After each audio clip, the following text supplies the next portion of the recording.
ಮಂಡ್ಯದ ಕೆರಗೋಡಿನಲ್ಲಿ ತಣ್ಣಗಾಗದ ಹನುಮ ಧ್ವಜ ದಂಗಲ್. ಧ್ವಜ ತೆರವನ್ನು ಪ್ರಶ್ನಿಸಿ ಇವತ್ತು ಡಿಸಿ ಕಚೇರಿಗೆ ಮುತ್ತಿಗೆ ಹಾಕುವುದಕ್ಕೆ ನಿರ್ಧಾರವನ್ನ ಮಾಡಲಾಗಿದೆ.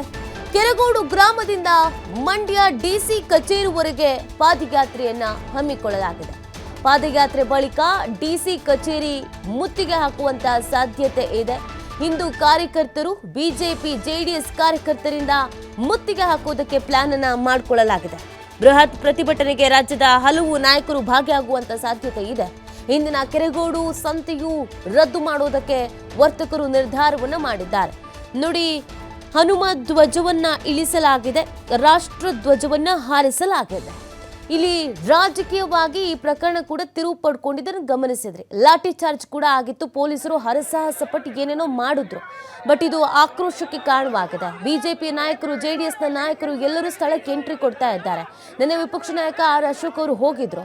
ಸೊ ಅದೇ ರೀತಿಯಾಗಿ ಇವತ್ತು ಕೂಡ ಅನೇಕ ನಾಯಕರುಗಳು ಸ್ಥಳಕ್ಕೆ ಹೋಗಲಿದ್ದಾರೆ. ಪಾದಯಾತ್ರೆ ಮುಖಾಂತರವಾಗಿ ಸರ್ಕಾರ ಬೇಕು ಅಂತಲೇ ಈ ನಿರ್ಧಾರವನ್ನು ಮಾಡಿದೆ, ಇದು ಟಾರ್ಗೆಟ್ ಮಾಡಿರುವಂಥದ್ದು ಅನ್ನೋದು ಅವರ ಆರೋಪಗಳಾಗಿದೆ. ಸೊ 144 ಸೆಕ್ಷನ್ ಅನ್ನು ಕೂಡ ಜಾರಿ ಮಾಡಲಾಗಿತ್ತು. ಸದ್ಯ ಒಂದಷ್ಟು ಗೊಂದಲ ಇರೋದಂತೂ ಹೌದು. ಕೇವಲ ರಾಷ್ಟ್ರಧ್ವಜ ಮತ್ತು ಕನ್ನಡದ ಬಾವುಟವನ್ನು ಹಾರಿಸೋದಕ್ಕೆ ಮಾತ್ರ ಅನುಮತಿಯನ್ನು ಕೊಟ್ಟಿರೋದು ಅಂತ ಜಿಲ್ಲಾಡಳಿತ ಹೇಳುತ್ತೆ. ಆದರೆ ನಾವು ಹನುಮ ಧ್ವಜವನ್ನು ವರ್ಷದ ಎಲ್ಲ ದಿನವೂ ಕೂಡ ಹಾರಿಸ್ತೀವಿ. ರಾಷ್ಟ್ರೀಯ ಹಬ್ಬಗಳನ್ನು ಹೊರತುಪಡಿಸಿ ಅದಕ್ಕೆ ನಾವು ಪರ್ಮಿಷನ್ ಅನ್ನು ತೆಗೆದುಕೊಂಡಿದ್ದೀವಿ. ಗ್ರಾಮ ಪಂಚಾಯಿತಿಯಲ್ಲೇ ನಾವೆಲ್ಲ ಮಾತಾಡ್ಕೊಂಡು ಡಿಸಿಷನನ್ನು ತೆಗೆದುಕೊಂಡಿದ್ದೀವಿ ಅಂತ ಗ್ರಾಮ ಪಂಚಾಯಿತಿಯ ಸದಸ್ಯರುಗಳು ಮತ್ತು ಗ್ರಾಮದ ಸದಸ್ಯರುಗಳು ಹೇಳ್ತಾ ಇದ್ದಾರೆ. ಸೊ ಇದು ಎಲ್ಲಿಗೆ ಹೋಗಿ ನಿಲ್ಲುತ್ತೆ ಅನ್ನೋದು ಗೊತ್ತಿಲ್ಲ. ಒಟ್ಟಿನಲ್ಲಿ ರಾಜಕೀಯ ಲಾಭ ಪಡ್ಕೊಳ್ಳೋದಕ್ಕೆ ನಾಯಕರುಗಳು ಮುಂದಾಗಿರೋದು ಹೌದು. ಪೊಲೀಸರಂತೂ ಹರಸಾಹಸ ಪಡ್ತಾ ಇದ್ದಾರೆ, ಶಾಂತಿ ಸುವ್ಯವಸ್ಥೆಯನ್ನು ಕಾಪಾಡಬೇಕು ಅನ್ನುವಂಥ ನಿಟ್ಟಿನಲ್ಲಿ. ಒಂದು ಇಡೀ ಊರಿಗೂರೇ ದಂಗೆಗೇಳುವಂಥ ರೀತಿಯಲ್ಲಿ ಒಂದಾಗಿದ್ದು ಪೊಲೀಸರಿಗೆ ಸಮಸ್ಯೆ ಆಗಿತ್ತು. ಸೊ ಅದನ್ನು ಹೇಗೆ ಶಮನ ಮಾಡಬೇಕು ಅನ್ನೋದು ಗೊತ್ತಾಗದೇ ರಾಷ್ಟ್ರಗೀತೆಯನ್ನು ಹಾರಿಸಿದ್ದಾರೆ, ಆಮೇಲೆ ರಾಷ್ಟ್ರಧ್ವಜವನ್ನು ಹಾರಿಸಿದ್ದಾರೆ. ಕೆಲವರಿಗೆ ಇದು ಸಮಸ್ಯೆ ಆಗಿದೆ. ಆದರೆ ಕೆಲವರಿಗೆ ಇದು ಈ ಥರ ಮಾಡಬಾರ್ದಿತ್ತು, ಟೈಮಲ್ಲಿ ರಾಷ್ಟ್ರಧ್ವಜವನ್ನು ಹಾರಿಸೋದಕ್ಕೆ ಇವರಿಗೆ ಅನುಮತಿ ಕೊಟ್ಟಿದ್ದು ಯಾರು? ರಾಷ್ಟ್ರಧ್ವಜವನ್ನು ಹಾರಿಸೋದಕ್ಕೂ ಕೂಡ ಒಂದು ನೀತಿ ನಿಯಮ ಅನ್ನೋದು ಇರುತ್ತೆ. ಇದನ್ನು ಇವರು ಬೇಕು ಅಂತಲೇ ಗಾಳಿಗೆ ತೂರಿದ್ದಾರೆ ಅನ್ನುವಂಥ ಆರೋಪಗಳನ್ನು ಪೊಲೀಸರ ಮೇಲೆ, ಜಿಲ್ಲಾಡಳಿತದ ಮೇಲೆ, ಸ್ಥಳೀಯ ಶಾಸಕ ರವಿಕುಮಾರ್ ಗಣಿಗರ ಮೇಲೆ ಮಾಡಲಾಗ್ತಾ ಇದೆ. ಬಟ್ ರವಿಕುಮಾರ್ ಗಣಿಗ ಹೇಳ್ತಾ ಇರೋದು ಇದೆಲ್ಲವೂ ಬಿಜೆಪಿ ಮತ್ತು ಜೆಡಿಎಸ್ನ ಪಿತೂರಿ. ಮಂಡ್ಯದಲ್ಲಿ ಶಾಂತಿ ಸುವ್ಯವಸ್ಥೆ ಇತ್ತು, ಅದನ್ನು ಹಾಳು ಮಾಡಬೇಕು ಅಂತಲೇ ಈ ರೀತಿಯಾಗಿ ಮಾಡಲಾಗ್ತಾ ಇದೆ ಅಂತ ಹೇಳಲಾಗ್ತಾ ಇದೆ. ಇವತ್ತು ಪಾದಯಾತ್ರೆಯನ್ನು ಹಮ್ಮಿಕೊಂಡಿದ್ದಾರೆ. ಇದಕ್ಕೆ ಜೆಡಿಎಸ್ನ ಅನೇಕ ನಾಯಕರುಗಳು, ಬಿಜೆಪಿಯ ಅನೇಕ ನಾಯಕರುಗಳು ಕೂಡ ಭಾಗಿಯಾಗ್ತಾ ಇದ್ದಾರೆ. ಕೆರಗೋಡು ಗ್ರಾಮದಲ್ಲಿ ಪೊಲೀಸ್ ಭದ್ರತೆ ಮುಂದುವರಿತಾ ಇದೆ. ಪೊಲೀಸ್ ವಾಹನಗಳೊಂದಿಗೆ ಗ್ರಾಮದಲ್ಲೇ ಬೀಡು ಬಿಟ್ಟಿದ್ದಾರೆ ಖಾಕಿ. ಪಾದಯಾತ್ರೆ ಹಿನ್ನೆಲೆ ಮುಂಜಾಗ್ರತಾ ಕ್ರಮವಾಗಿ ಬಿಗಿ ಭದ್ರತೆಯನ್ನು ಕೈಗೊಳ್ಳಲಾಗಿದೆ. 8 KSRP, 6 DAR ತುಕಡಿ ಜೊತೆಗೆ ಹಾಸನದಿಂದ 103, ಮೈಸೂರಿನಿಂದ 100 ಹಾಗೂ ಮಂಡ್ಯ ಪೊಲೀಸ್ ಸಿಬ್ಬಂದಿಯಿಂದ ಭದ್ರತೆಯನ್ನು ಕೈಗೊಳ್ಳಲಾಗಿದೆ. ನೋಡಿ, ಇಡೀ ಗ್ರಾಮದ ಜನ ಒಂದಾಗಿದ್ರು. ನಿನ್ನೆ ಪೊಲೀಸರ ಸಂಖ್ಯೆ ಸ್ವಲ್ಪ ಕಮ್ಮಿ ಇತ್ತು. ಅದರಲ್ಲಿ ನಿನ್ನೆ ಮಹಿಳಾ ಹೋರಾಟಗಾರರು ಅಥವಾ ಗ್ರಾಮೀಣ ಭಾಗದ ಆ ಗ್ರಾಮದ ಮಹಿಳೆಯರು ಕೂಡ ಮುಂದೆ ಬಂದಿದ್ರು. ಸ್ವತಃ ಅವರೇ ಧ್ವಜಕಂಬವನ್ನು ಹತ್ತುತ್ತಾ ಇದ್ರು. ಪೊಲೀಸರಿಗೆ ಅದನ್ನ ತಡೆಯೋದಕ್ಕೆ ಸಾಧ್ಯವಾಗಿಲ್ಲ, ಹರಸಾಹಸ ಪಡಬೇಕಾಯ್ತು. ಬಿಕಾಸ್ ಅಲ್ಲಿ ಮಹಿಳಾ ಪೇದೆಗಳು ಕಮ್ಮಿ ಇದ್ರು. ಸೊ ಆ ಥರದ ಆಗಬಾರ್ದು. ಇವತ್ತು ಪಾದಯಾತ್ರೆ ಇದೆ ಅಂದರೆ ಹೆಚ್ಚಿನ ಸಂಖ್ಯೆಯಲ್ಲೇ ಜನ ಸೇರ್ತಾರೆ ಅನ್ನುವಂಥ ನಿಟ್ಟಿನಲ್ಲಿ ಹೆಚ್ಚಿನ ಭದ್ರತೆಯನ್ನು ಕೈಗೊಳ್ಳಲಾಗಿದೆ. CC ಕ್ಯಾಮೆರಾಗಳನ್ನು ಅಳವಡಿಸಲಾಗಿದೆ. ಎಲ್ಲ ಕಡೆಯಲ್ಲೂ ಪೊಲೀಸರ ನಿಯೋಜನೆಯನ್ನು ಮಾಡಲಾಗಿದೆ. ಹಾಸನ, ಮೈಸೂರು, ಅಕ್ಕಪಕ್ಕದ ಜಿಲ್ಲೆಗಳಿಂದಲೂ ಕೂಡ ಪೊಲೀಸರನ್ನು ಇಲ್ಲಿಗೆ ನಿಯೋಜನೆ ಮಾಡಲಾಗಿದೆ. ಸೊ ಎಲ್ಲೆಲ್ಲಿ ಪಾದಯಾತ್ರೆ ಮಾಡ್ತಾರೆ, ಯಾವ್ಯಾವ ಮಾರ್ಗ, ಅಲ್ಲಿ ಎಲ್ಲ ಕಡೆಯಲ್ಲೂ ಅಲರ್ಟ್ ಆಗಿದ್ದಾರೆ.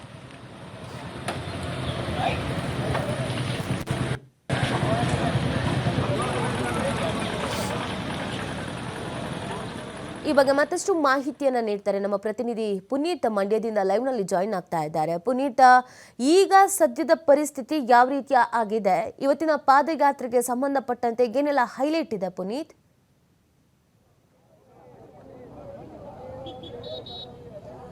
ನೀತಿ, ಕೆರಗೋಡಿನಲ್ಲಿ ಹನುಮಧ್ವಜವನ್ನ ಕೆಳಗಿಳಿಸಿದಂತಹ ಒಂದು ಪ್ರಕರಣಕ್ಕೆ ಸಂಬಂಧಪಟ್ಟಂತೆ ಇವತ್ತು ಪಾದಯಾತ್ರೆಯನ್ನು ಹಮ್ಮಿಕೊಳ್ಳಲಾಗಿದೆ. ಅದು ಕೆರಗೋಡಿನಿಂದ ಮಂಡ್ಯದ ಜಿಲ್ಲಾಧಿಕಾರಿ ಕಚೇರಿಯವರೆಗೆ ಪಾದಯಾತ್ರೆಯನ್ನು ಮಾಡುವ ಮುಖಾಂತರ ಅಲ್ಲಿ ಜಿಲ್ಲಾಧಿಕಾರಿಗಳ ಕಚೇರಿಗೆ ಮುತ್ತಿಗೆಯನ್ನು ಹಾಕುವಂತಹ ಒಂದು ಕೆಲಸಕ್ಕೆ ಇವತ್ತು ಹನುಮ ಭಕ್ತರು ಜೊತೆಗೆ ಬಿಜೆಪಿ ಮತ್ತೆ ಜೆಡಿಎಸ್ನ ಕಾರ್ಯಕರ್ತರು ಮುಂದಾಗಿರ್ತಕ್ಕಂಥದ್ದು. ಪ್ರಮುಖವಾಗಿ ಹನುಮಧ್ವಜವನ್ನ ಕೆಳಗಿಳಿಸಿದಂತಹ ಒಂದು ಹಿನ್ನೆಲೆಯಲ್ಲಿ ಆಕ್ರೋಶಗೊಂಡಂತಹ ಕೆರಗೋಡಿನ ಜನ ಏನಿದ್ದಾರೆ, ಹನುಮ ಭಕ್ತರೇನಿದ್ದಾರೆ, ಸರ್ಕಾರದ ವಿರುದ್ಧ ತಮ್ಮ ಆಕ್ರೋಶವನ್ನು ವ್ಯಕ್ತಪಡಿಸಿದರು.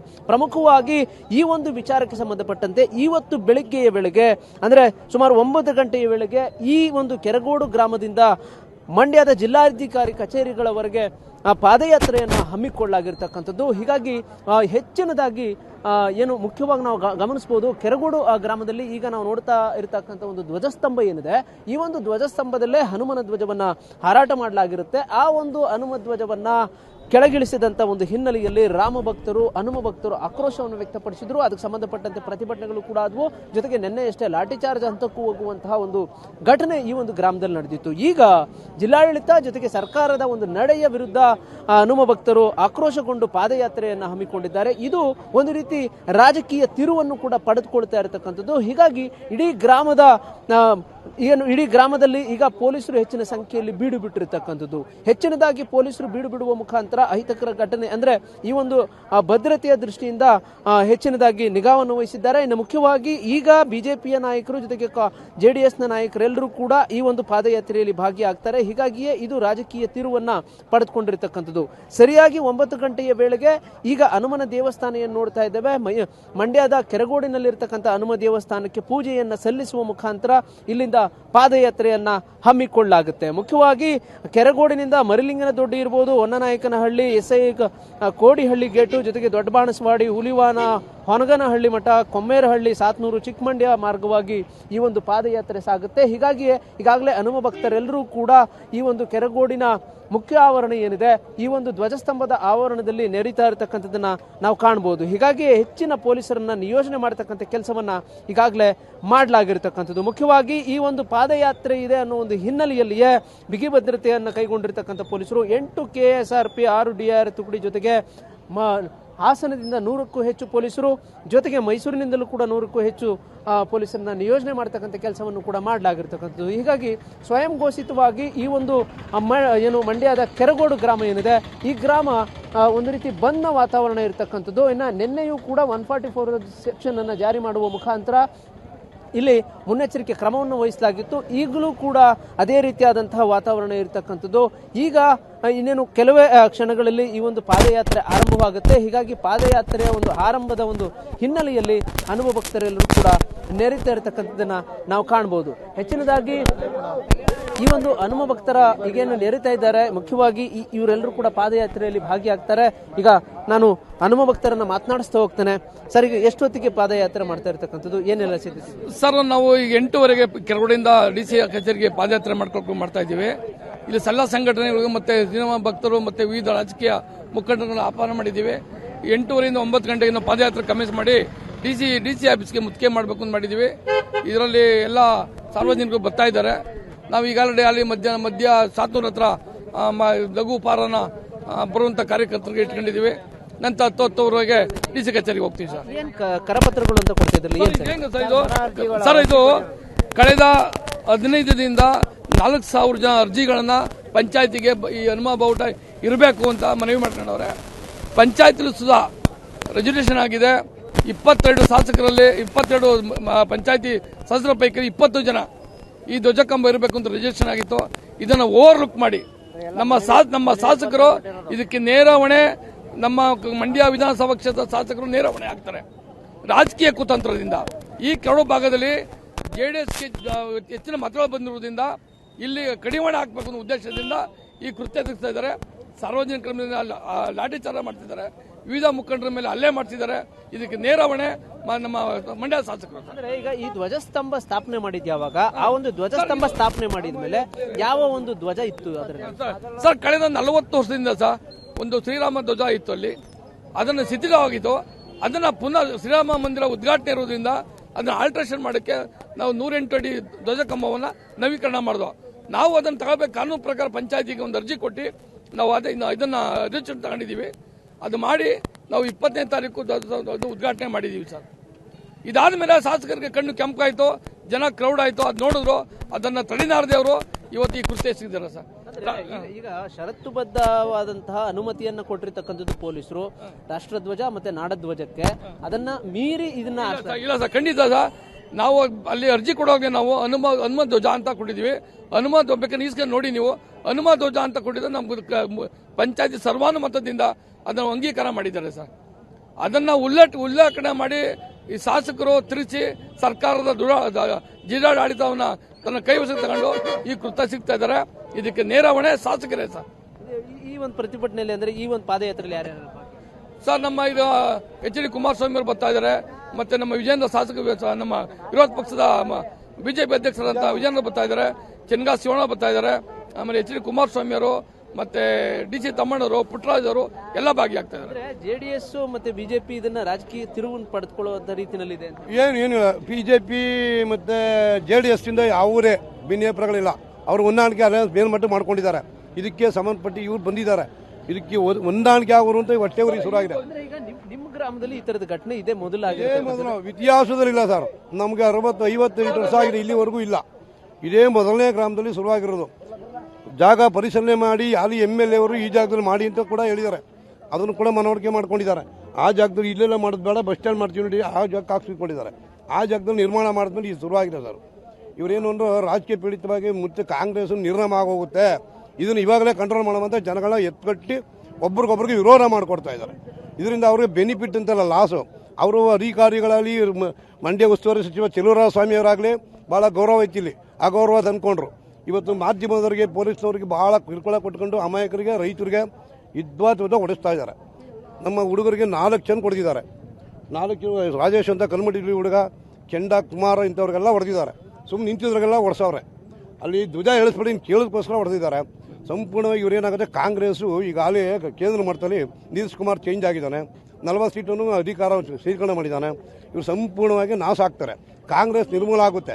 ಕಾಂಗ್ರೆಸ್ ಇಂದ ಈ ಒಂದು ಪಾದಯಾತ್ರೆ ಉದ್ದೇಶ ಪ್ರಮುಖ ಇದೆ ನಮಗೆ ಧ್ವಜ ಸರ್. ನಮ್ಮ ಉದ್ದೇಶ ಒಂದೇ ಸರ್, ಏನು ಸ್ತಂಭ ಇದೆ ಅದು ನಾವು ಧ್ವಜ ಆರಿಸಲೇಬೇಕು, ಅದು ಉದ್ದೇಶ ಬಿಟ್ಟರೆ ಬೇರೆ ಇಲ್ಲ ಸರ್. ಎಲ್ಲ ಕೋಮು ಜನ, ಮುಸ್ಲಿಂ ಬಾಂಧವರವರೇ, ನಮ್ಮ ರೀಜನ್ದವರೇ, ಎಲ್ಲ ಕೋಮು ಜನ ಸಹ ಎಲ್ಲ ಇದ್ರ ಪಕ್ಷ ಭೇದ ಮರೆತು ಕಾಂಗ್ರೆಸ್ ಮುಖಂಡರು ಸಹ ಇದಕ್ಕೆ ಬೆಂಬಲ ಕೊಡ್ತಾ ಇದ್ದಾರೆ. ಆದರೆ MLA ಮಾತ್ರ ಇದಕ್ಕೆ ವಿರೋಧ ಮಾಡ್ತಾ ಇದ್ದಾರೆ ಸರ್. ಇದು ಮುಖ್ಯವಾಗಿ ಕೆರಗೋಡಿನಲ್ಲಿರ್ತಕ್ಕಂಥ ಪ್ರಸ್ತುತ ವಾತಾವರಣ. ಜನ ಏನಿದ್ದಾರೆ, ಇಲ್ಲಿ ಇರ್ತಕ್ಕಂಥ ಒಂದು ಧ್ವಜಸ್ತಂಭ ಏನಿದೆ, ಈ ಒಂದು ಧ್ವಜಸ್ತಂಭದಲ್ಲಿ ನಮ್ಮ ಹನುಮನ ಧ್ವಜವನ್ನ ನಾವು ಹಾರಾಟವನ್ನ ಮಾಡ್ತಾ ಇದ್ವಿ. ಅದನ್ನ ಧಿಕ್ಕರಿಸುವಂತ ಒಂದು ಕೆಲಸವನ್ನ, ಅಂದ್ರೆ ಇಲ್ಲಿ ಭಕ್ತರಿಗೆ ನೋವುಂಟು ಮಾಡುವಂತಹ ರೀತಿಯಲ್ಲಿ ಈ ಒಂದು ಶಾಸಕರು ಇರಬಹುದು, ಜೊತೆಗೆ ಜಿಲ್ಲಾಡಳಿತವು ಕೂಡ ನಡೆದುಕೊಂಡಿದೆ. ಹೀಗಾಗಿ ಇವತ್ತಿನ ಪಾದಯಾತ್ರೆಯನ್ನ ಮಾಡಲಾಗ್ತಾ ಇರತಕ್ಕಂಥದ್ದು ಅನ್ನೋ ಮಾತುಗಳು. ಮುಖ್ಯವಾಗಿ ಇಲ್ಲಿ ಅಧಿಕಾರಿಗಳೇನಿದ್ದಾರೆ ಇವರ ಒಂದು ನಡೆ ಇರಬಹುದು, ಜೊತೆಗೆ ಕಾಂಗ್ರೆಸ್ನ ನಾಯಕರ ನಡೆ ಇರಬಹುದು, ಇದೆಲ್ಲವೂ ಕೂಡ ಈ ಒಂದು ಧ್ವಜಸ್ತಂಭದಲ್ಲಿ ಏನು ಹಾರಾಟ ಮಾಡ್ತಿದ್ದಂತಹ ಹನುಮ ಧ್ವಜವನ್ನ ಇಳಿಸುವ ಮುಖಾಂತರ ಭಕ್ತರಿಗೆ ನೋವು ಮಾಡತಕ್ಕಂಥ ಒಂದು ಕೆಲಸಕ್ಕೆ ಮುಂದಾಗಿರ್ತಕ್ಕಂಥ ಒಂದು ಚಿತ್ರಣ ಅಂತ ಹೇಳಿ ಮುಖ್ಯವಾಗಿ ನಾವು ಗಮನಿಸ್ತಕ್ಕಂಥದ್ದು. ಇಲ್ಲಿ ಇವತ್ತು ಬಿಜೆಪಿಯ ನಾಯಕರು ಇರಬಹುದು, ಜೊತೆಗೆ JDS ನ ನಾಯಕರು, ಇವರು ದೋಸ್ತಿಗಳೇನಿದ್ದಾರೆ, ಈ ದೋಸ್ತಿಗಳು ಇವತ್ತು ಈ ಒಂದು ಪಾದಯಾತ್ರೆಯನ್ನ ಜೋರಾಗಿಯೇ ನಡೆಸುವಂತಹ ಒಂದು ಪ್ರಯತ್ನಕ್ಕೆ ಮುಂದಾಗಿರ್ತಕ್ಕಂಥದ್ದು. ಇನ್ನು ನಿನ್ನೆ ಲಾಠಿ ಚಾರ್ಜ್ ನಡೆದಂತಹ ಒಂದು ಸ್ಥಳವನ್ನ ನಾವು ಗಮನಿಸಬಹುದು. ಈ ಒಂದು ಧ್ವಜಸ್ತಂಭದ ಸುತ್ತಲೂ ಕೂಡ ಈಗಾಗಲೇ ಪೊಲೀಸರು ಆ ಒಂದು ಬ್ಯಾರಿಕೇಡ್ಗಳನ್ನು ಅಳವಡಿಸುವ ಮುಖಾಂತರ ಹೆಚ್ಚಿನ ಸಂಖ್ಯೆಯಲ್ಲಿ ಬೀಡು ಬಿಟ್ಟಿದ್ದಾರೆ. ಭದ್ರತೆಯ ದೃಷ್ಟಿಯಿಂದ ಇರತಕ್ಕಂಥ ಪೊಲೀಸರು ಒಂದು ಕಡೆ ಆದ್ರೆ, ಮತ್ತೊಂದು ಕಡೆ HD ಕುಮಾರಸ್ವಾಮಿ ಅವರು ಇರಬಹುದು, ಜೊತೆಗೆ ಬಿಜೆಪಿಯ ವಿರೋಧ ಪಕ್ಷದ ನಾಯಕರಾಗಿರುವಂತಹ R ಅಶೋಕ್ ಅವರು ಇರಬಹುದು, ಜೊತೆಗೆ ಮಾಜಿ ಉಪಮುಖ್ಯಮಂತ್ರಿಗಳು ಅಶ್ವಥ್ ನಾರಾಯಣ ಅವರು ಇರಬಹುದು. ಹೀಗೆ ಪ್ರಮುಖ ನಾಯಕರುಗಳೆಲ್ಲರೂ ಕೂಡ ಏನು ಭಾಗಿಯಾಗ್ತಾ ಇದ್ದಾರೆ. ಹೀಗಾಗಿ ಹೆಚ್ಚಿನ ಸಂಖ್ಯೆಯಲ್ಲಿ ಇಲ್ಲಿ ಏನು ಹನುಮನ ಭಕ್ತರಿರ್ಬೋದು, ಜೊತೆಗೆ ಶ್ರೀರಾಮನ ಭಕ್ತರು ಇರ್ಬೋದು, ಅದು ಸೇರಿದಂತೆ JDS ಮತ್ತೆ ಬಿಜೆಪಿಯ ಕಾರ್ಯಕರ್ತರೆಲ್ಲರೂ ಕೂಡ ಹೆಚ್ಚಿನ ಸಂಖ್ಯೆಯಲ್ಲಿ ಒಂದು ಪಾದಯಾತ್ರೆಯಲ್ಲಿ ಭಾಗಿಯಾಗುವಂತಹ ಸಾಧ್ಯತೆಗಳು ಕೂಡ ಇರತಕ್ಕಂಥದ್ದು. ಹೀಗಾಗಿ ಮಂಡ್ಯ ಪೊಲೀಸರು ಎಚ್ಚೆತ್ತುಕೊಂಡು ಹೆಚ್ಚಿನ ಪೊಲೀಸರನ್ನ ನಿಯೋಜನೆ ಮಾಡತಕ್ಕಂಥ ಕೆಲಸವನ್ನು ಕೂಡ ಮಾಡಲಾಗಿರ್ತಕ್ಕಂಥದ್ದು. ಹೆಚ್ಚಿನದಾಗಿ ಪೊಲೀಸ್ ಭದ್ರತೆಯನ್ನು ಕೊಡೋದ್ರ ಜೊತೆಗೆ ಈ ಒಂದು ಪಾದಯಾತ್ರೆ ಸುಮಾರು 12 ಕಿಲೋಮೀಟರ್ ವರೆಗೆ ಸಾಗುತ್ತೆ. ಮಂಡ್ಯದ ಜಿಲ್ಲಾಧಿಕಾರಿಗಳ ಕಚೇರಿಯವರೆಗೆ ಏನು ಸಾಗುತ್ತೆ, ಅಲ್ಲಿ ಪಾದಯಾತ್ರೆ ಯುದ್ಧಕ್ಕೂ ಕೂಡ ಪೊಲೀಸರು ಭದ್ರತೆಯನ್ನ ನೀಡಲಿದ್ದಾರೆ. ಹೀಗಾಗಿ ಹೆಚ್ಚಿನ ಸಂಖ್ಯೆಯಲ್ಲಿ ಜನ ಬರುವಂತಹ ನಿಟ್ಟಿನಲ್ಲಿ ಇಲ್ಲಿ ಪೊಲೀಸರನ್ನ ನಿಯೋಜನೆ ಮಾಡತಕ್ಕಂಥ ಕೆಲಸವನ್ನು ಕೂಡ ಮಾಡಲಾಗಿರ್ತಕ್ಕಂಥದ್ದು. ಈಗಾಗಲೇ ನಾವು ದೃಶ್ಯದಲ್ಲಿ ಕೂಡ ಕಾಣಬಹುದು. ಈ ಒಂದು ಧ್ವಜಸ್ತಂಭ ಏನಿದೆ, ಧ್ವಜಸ್ತಂಭದ ಬಳಿಗೆ ಈಗಾಗಲೇ ಹೆಚ್ಚಿನ ಸಂಖ್ಯೆಯಲ್ಲಿ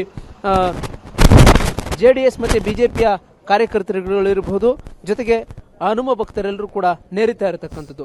ಇನ್ನ ಕೆಲವೇ ಕ್ಷಣಗಳಲ್ಲಿ ಏನು ಜೆಡಿಎಸ್ನ ಮತ್ತೆ ಬಿಜೆಪಿಯ ಪ್ರಮುಖರ ನಾಯಕರುಗಳು ಆಗಮಿಸ್ತಾರೆ. ಓಕೆ ಪುನೀತ್, ಇದಕ್ಕೆ ಸಂಬಂಧಪಟ್ಟಂತ ಮತ್ತಷ್ಟು ಮಾಹಿತಿಯನ್ನ ಪಡ್ಕೊಳ್ತೀನಿ, ಯಾಕಂದ್ರೆ ಈ ಪ್ರಕರಣ ರಾಜಕೀಯವಾಗಿ ಕೂಡ ತಿರುವನ್ನ ಪಡ್ಕೊಳ್ತಾ ಇದೆ. ಸೊ ಇದೆಲ್ಲದ್ರ ಬಗ್ಗೆ ಅಪ್ಡೇಟ್ ಅನ್ನ ಪಡ್ಕೊಳ್ತಾ ಹೋಗ್ತೀನಿ. ಅದ್ರ